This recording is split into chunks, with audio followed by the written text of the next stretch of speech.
yourself up to the opportunities. Make the effort, but don't check your seats. Go water your garden. Be careful, because somebody will take your seat away from you. But pray, you might get it back. Yeah. Well, yeah, that's how you water the seed, is with prayers. You know, not the physical seed, but that's what you do, is you pray. Absolutely. So I was talking to someone earlier tonight who mentioned that that people like to listen as much as they like to talk, and that's certainly me. I really do like to hear from people. So I wanted to actually open it up and see if anyone else had a story that they'd like to share about some kindness. It could have been something that you did or something that someone else did. I go. I love stories. On Thanksgiving, I was on the Suncoast Parkway, and it was that toll that's $1. The lady says, "Oh, the gentleman in front of you paid your toll." I was like, "Really?" So I was like, "Well, here, pay the next guy." So I wonder how long it was before the end after they said, That's really? great. Yeah, it gave me a really good feeling. That's great. It really makes life beautiful, doesn't it? Yeah. It does. I did that at Tim Hortons once, and Tim Hortons is a coffee shop that you can drive through in Canada. And the lady looked at me and she said, "What?" I said, "I want to pay for whatever the guy ordered that behind me. I want to pay for it." She said, "You do what?" I said, "Because I want to do something for him." She said, "Do you know?" I said, "No."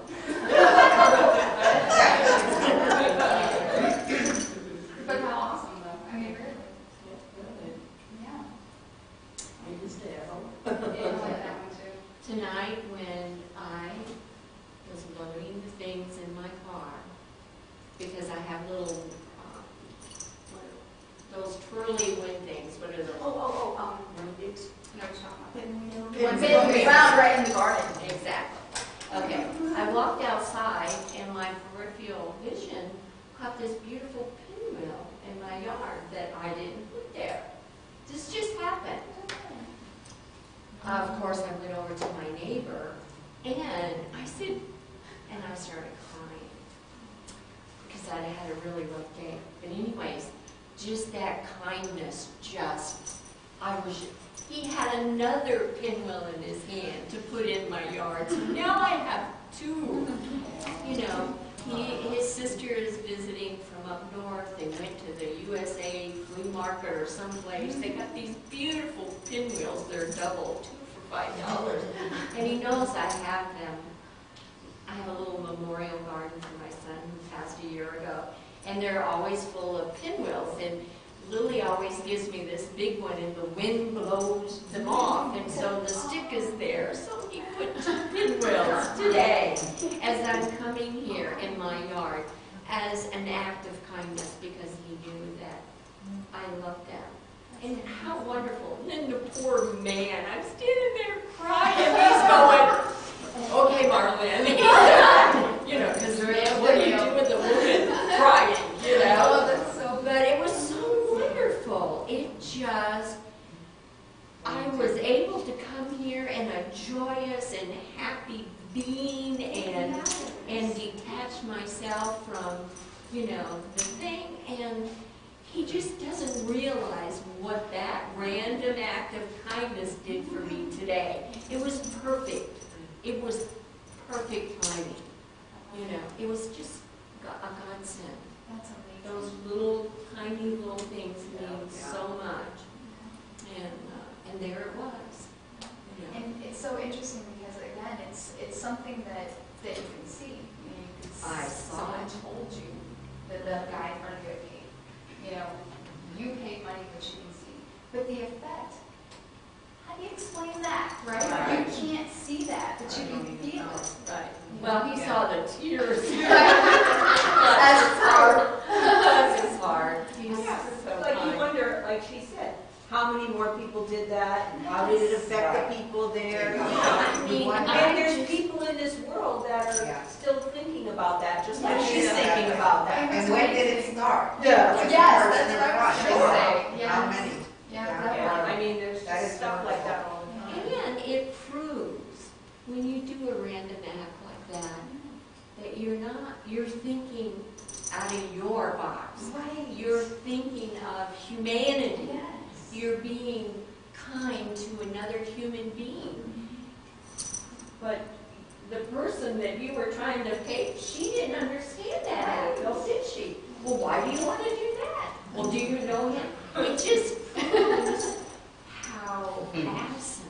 And you wonder how that raised up or anything. That's what I was thinking. I was just gonna say that, and you wonder how that affected that girl behind the counter to think about what she just witnessed and how she's She going to reacted pass to it it. forward. Exactly. It polished a little bit for Yeah, her. exactly. You know? She polished that little dark Yeah. spot.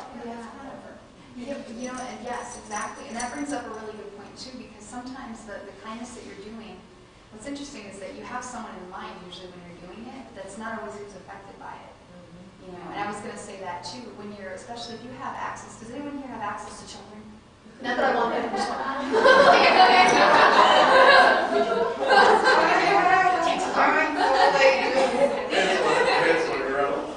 right? They call me the Pied Piper. I'm like, no, that was not a good story. I was going to say is that whenever you can, you know, grab some kids, sorry, and do yes, you will, and make them privy to your kindness, you're really making an effect. Because kids are, some people would say kids are really nice and giving by nature. I tend to think that children, a lot of times, in their purity, because, and I was talking about this with someone earlier too, children, like our law says, children are pure. They're very pure because there's a lack of sin. There's another kind of purity that happens later in life through fire, tests and trials. So you can be pure, but never really pure as a child. It's different. It's a different type of purity. But because of their purity, they can be very self-centered because their worlds are very small. But they respond to charity like that. And whenever you can do a charitable act, especially in involving a child in it, now you're really changing the world because that's a developing human being. Yeah, that's a developing human being. They tend to get really excited about that positive work. So, especially things like windmills. Something as simple as that. But like you mentioned, the effect of the coffee on the woman who was actually working the coffee shop. You never know how that. Right. And not that we should go. We caution against going around and doing our good deeds and hi, I'm donating today because I'm so great. Yeah. Thank you very much. Yeah. Not that we should do that. But to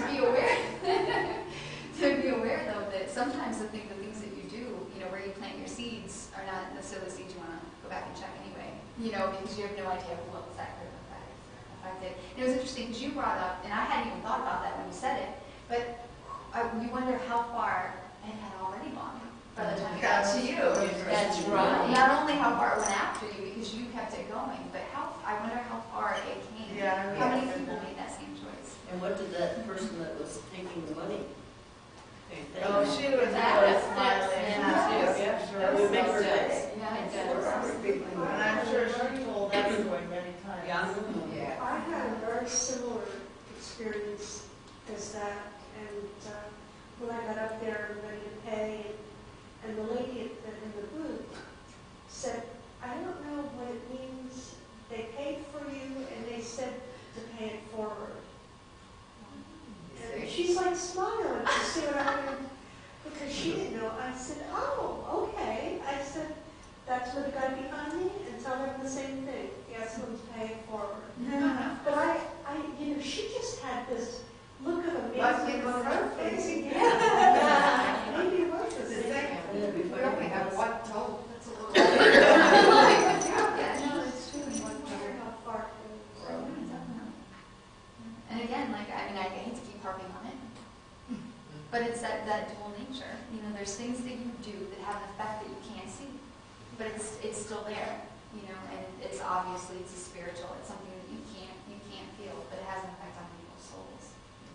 It really does, and that's the most important part of people's life. And that's it. That's what life's about. Somebody did pay for my meal. I had gone for breakfast, and it was just me, and there was, I guess, a gentleman in the booth. We were both facing this way. And, just having a good time or whatever, and I, asked for the check, and she said, the guy was already gone. And she said, the gentleman had already paid it. Was that what happened? Kids? I just thought, I said, really?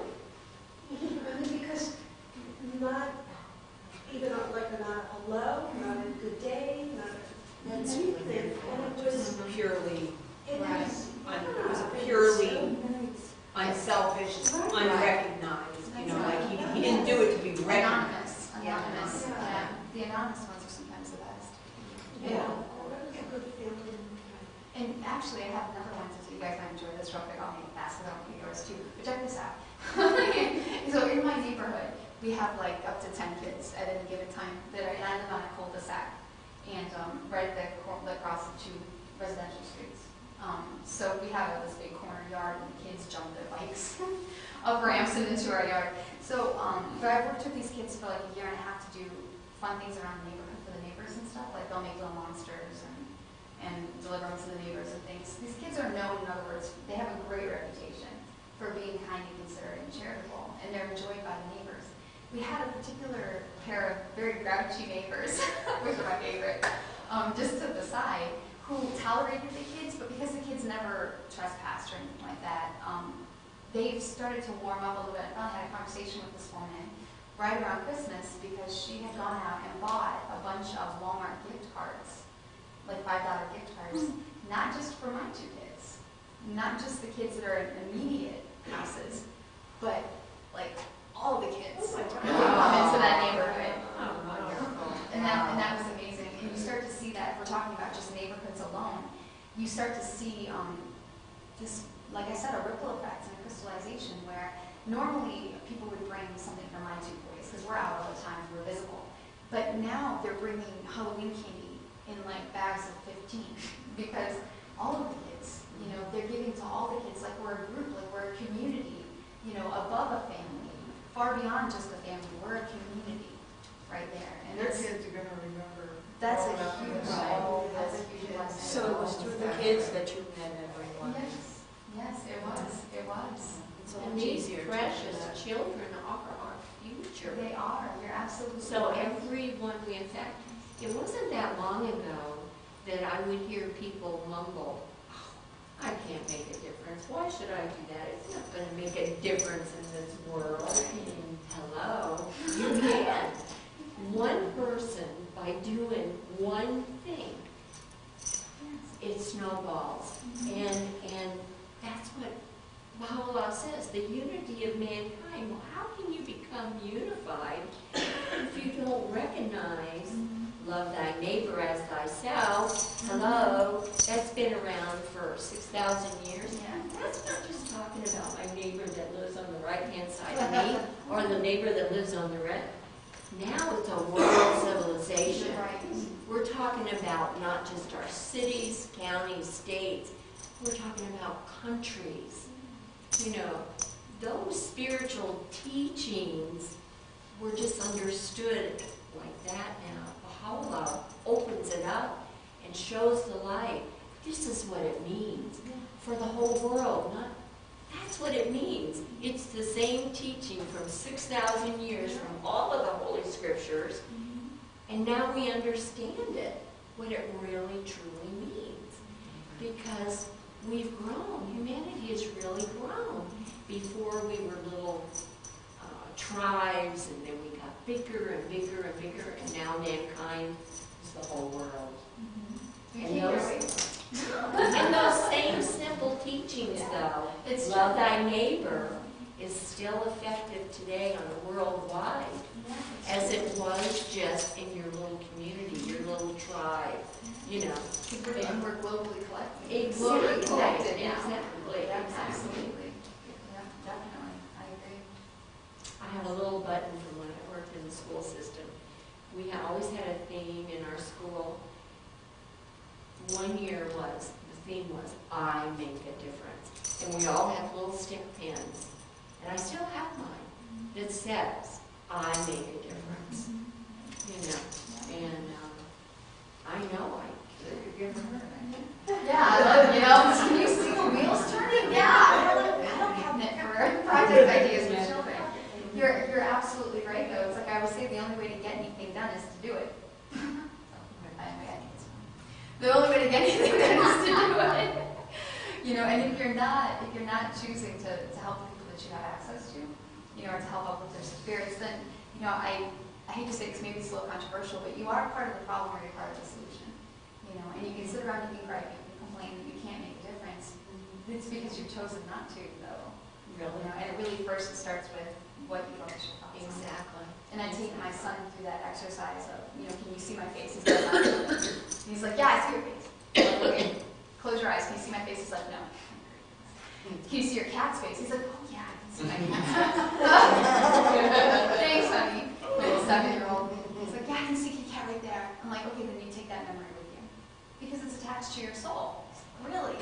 I'm like, yeah. You close your eyes and you can see it. And it's good because we take the good things with us. And it's good.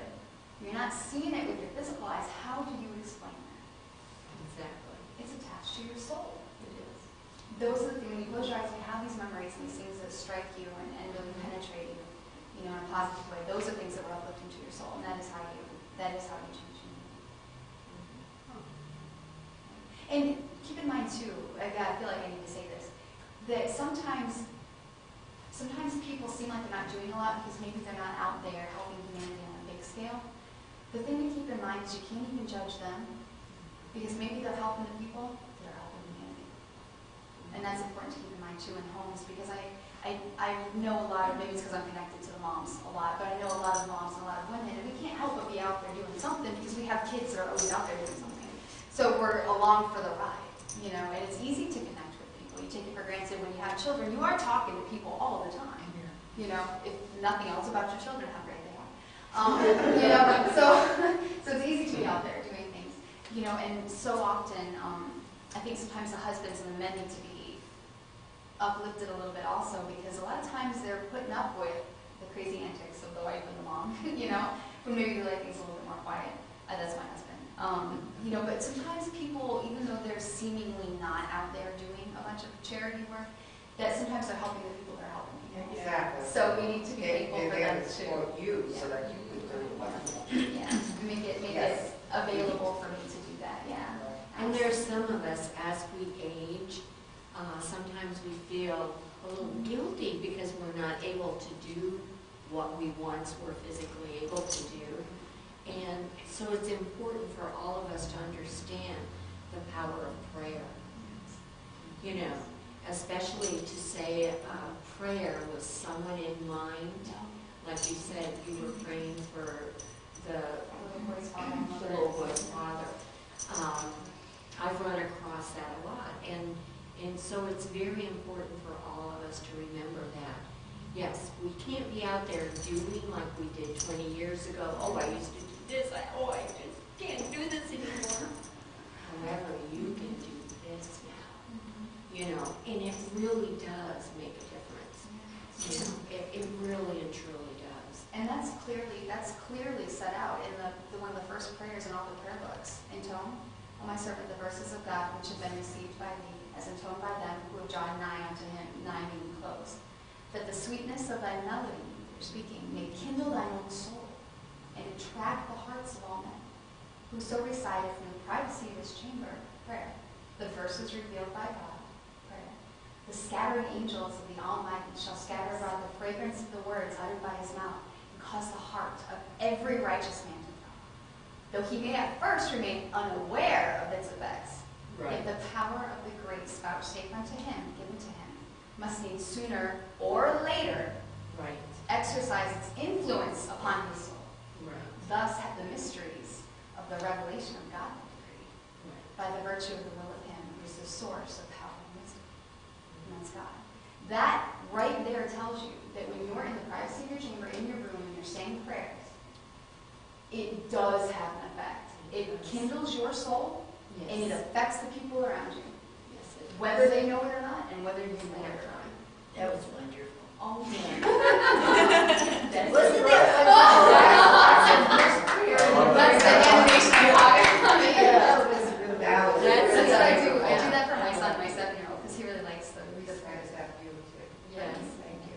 to understand. To get a 7-year-old to understand those words, you have to be really. You have to be, yeah. Yeah. Very animated. Very, yeah. You have to be. Very Attention. No, that's right. It is. It really is. That's Childhood was listening. That's wonderful. It's funny, and it's interesting too because sometimes I'll read from Abdul Baha. He speaks about Shoghi Effendi, his grandson.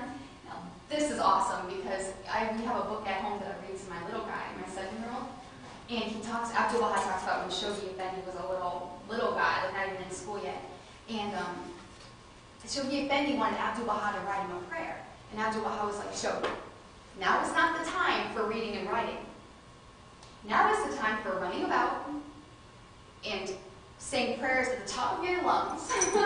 So he told Shoghi Effendi, little guy, he said, go out into the garden and recite all the prayers that start with, oh my God, as loud as you can, so that I may hear you. And then Abdul Baha went back to writing. So Shoghi Effendi went out, oh my God, unite the hearts of the servants. You know, just being loud and having fun. And it says in that story that the adults and his parents shushed him down a little bit, and Abdul Baha said, no. Let him be loud. Let him pray. Because that's the work of children. That's how the children do it. So sometimes, you know, it's important to be reverent during prayer, especially because you want to be considerate of the person who's praying. You know, you don't want to make it ridiculous or too theatrical. But sometimes reading it and really putting emphasis and meaning to the words of the prayer, embed it in your heart, and you're memorizing things before you know it, and really, truly, especially before bed. Did someone have something else to say? I thought I saw you. I was with the community prayer was saying that Abdul Baha once said that in prayer you're having a conversation with God. And he said, especially those prayers that you say around midnight, when you're praying and having that conversation, you feel that fullness in God and it's the Spirit getting back to you. So I love that prayer because I always review from time to time. What's wonderful with what Herb just said was the key word, conversation. When you have a conversation with someone, it means more, you're not just talking yourself. So God actually does answer our prayers, although we have to be in tune to recognize the answer, the guidance. And a lot of times we'll pray for something that God is not going to answer because he knows that's not good for us. You know? So conversation, you have to listen for God. God will always hear our prayers. He guarantees that. We have to, he hears everything. We have to tune ourselves to hear God. You know, Big attachment, that one. Yeah, I was just thinking about how sometimes we do something for somebody, or you do something and someone notices that you've done something. And I just think about this thing years ago, and I remember this all the time, and I was probably like 24, 25 or something. And I was just a couple of years ago. Yeah.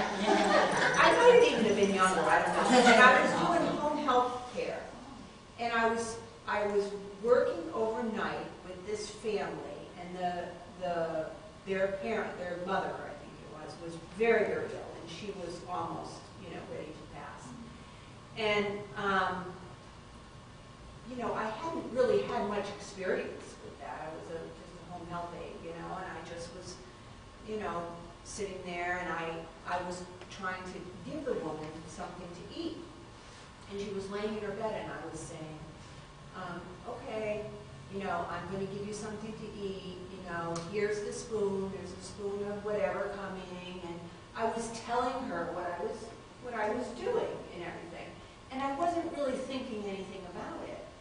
But afterwards, like the next day, the people came to me and they said that they really appreciated that I was talking to her you know, because you don't know what people can hear. Right. And they felt like when I was doing that she was ready for it, instead of just shoving it in her mouth or whatever. Like, in other words, they felt this, that I cared for their mother and that I was trying to help her through this. And the fact that that's the thing is like, that sort of helped to cleanse my heart, because when they said that to me, I realized an effect that I had.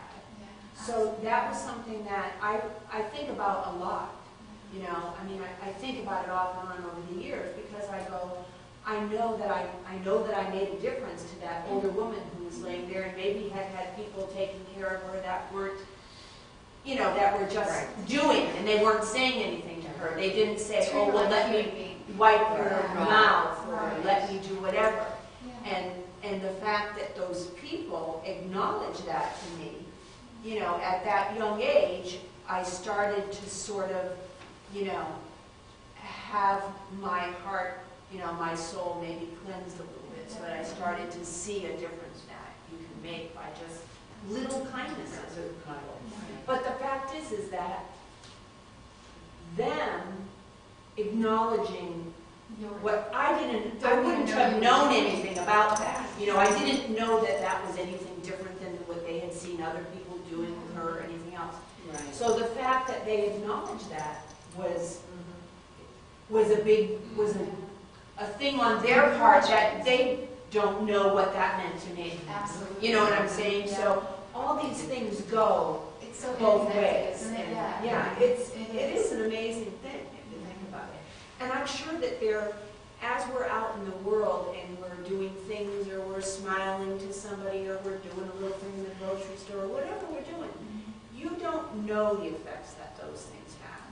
And so it's important to, you know, keep that wind going without necessarily knowing the results. And that is a hard part sometimes, like especially if you have somebody that you're trying to help. Like I do this volunteer work as guardian ad litem.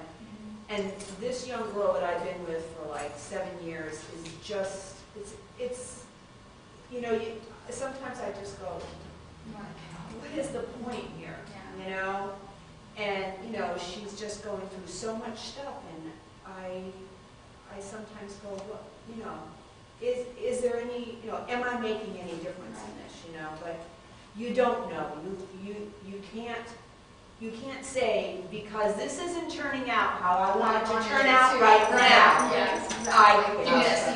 I quit. Or I'm not having an effect. Right. Because I'm not having my desired effect, or I'm not having what I see in my world Or as it's what not should be visible. happening, or it's not It's visible. not visible. And, you know, and it seeds. It may be, maybe until she's 23 years old, sometimes she'll look back there and go, I remember that guardian, that was my guardian for 8 years, or however many years she was, and she never gave up, even though, you know.